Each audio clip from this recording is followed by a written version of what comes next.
Bismillaah, waxaan salaamayaa shacabka Soomaaliyeed meel walba oo ay joogtaan. Wixii aan idiin sheegayo oo dhan waa aragteen. Saan horey haddana aan idiin sheegay waa aragtaan. Dagaalkii ugu dambeeyay ee Axmaara iyo Oromo waa aragtaan. Bishii lixaad intaan la gaarin oo doorasho dhicin ama Abiy baxaayo ama ninka la yiraahdo ama ama Itoobiya waa burburto way ku daysay. Soomaaliya iyo Itoobiya in la burburiyo oo la raaciyo. Aniga keligay iyo Ilaahayga aan la hoos taaganahay Caza Wajalla baan dagaal ugu jiro inuusan badbaadin, inay ka badbaado Itoobiya. Laakiin hal baan idin dhahayaa, kacdoonka Qadiyad TV ee aan sameynay ka qayb qaado.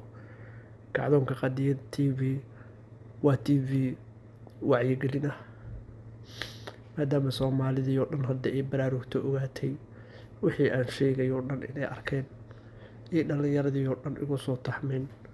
Sidaa daraaddeed ayaan maanta idinku baaqayaa inaad subscribe dhahdaan oo ku soo biirtaan YouTube-ka u wareegaynaa. Waa kacdoon Qadiyad TV, waa badbaadada dalkeena. Farmaajo dambe iyo waqti dambena iskagama beel dareynayno, waqtigiisa waa dhammaaday. Si aysan mar dambe gacan ugu gelin shacabka gacanta ugu gasho dowladnimada ayaan intaas u dhiraandhirinayay. Maanta halkay taagan tahayna waan ka badbaadiyay 90% qabiilkii ay maleegayeen ee ay lahaayeen hawiye iyo daarood baa la iska horkeenayaa. Been bay noqotay. Xaqlaali iyo hawiyena waa mideeyay. Maanta walaalo waa hal far. Madaxweynaha iyo ra'iisul wasaaraha soo socdaan waa isaga dimuqraadiyad aan iskugu nimaanay iyo food 2 sano kadib. 2daas sanana waxaa wadi doono maaragtay 2 nin oo midna yahay hawiye midna uu yahay xaqlaale.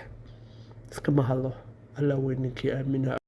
Dad badanna maanta waxaan u ballan qaadaynaa inay Soomaaliya gacanta u gashay dhalinyarada Soomaaliyeed ee DKM, dhalinta kacdoonka midnimo iyo ururka ugu weyn ee dhalinyarada ay leeyihiin maanta ee la yiraahdo SYU oo isagana soo baxay xilligiisii la gaaray. Maanta laga bilaabana uusan baakin ku jiraynin. Insha Allah arki doontaan maalmaha soo socda in TV-yada lagaga dhawaaqo. Waxaan leenahay guul iyo gobonimo dhalinyaradii kacdoonka Soomaaliyeed ee u soo jeestay inay Soomaaliya badbaadiyaan. Waxaa inoo madal ah TV-ga aan leenahay waxa weeye kacdoonka Qadiyad TV, kitaabka Ilaahay, Soomaalinimo, cadaalad iyo sinaan. Shanta Soomaalinimo da'da yahay wax ka sokeeya oo anfacayna ma jiraan.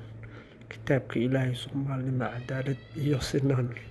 Shisheeye diid, Itoobiya diid, qabyaalad diid. Hadda ayay dhalinyaradii wada baraarugeen. Xaqlaali guul, hawiye guul, inta kalentana waa raacaysaa. Waana badbaadinaynaa, waana ka badbaadinaynaa Soomaaliya. Mujrimkan Ilaahay ummadda u soo diray ee Farmaajo waa bil Ramadaan. Cimrigiisa waa dhammaaday. Si nabad buu idin dhaafi doonaa.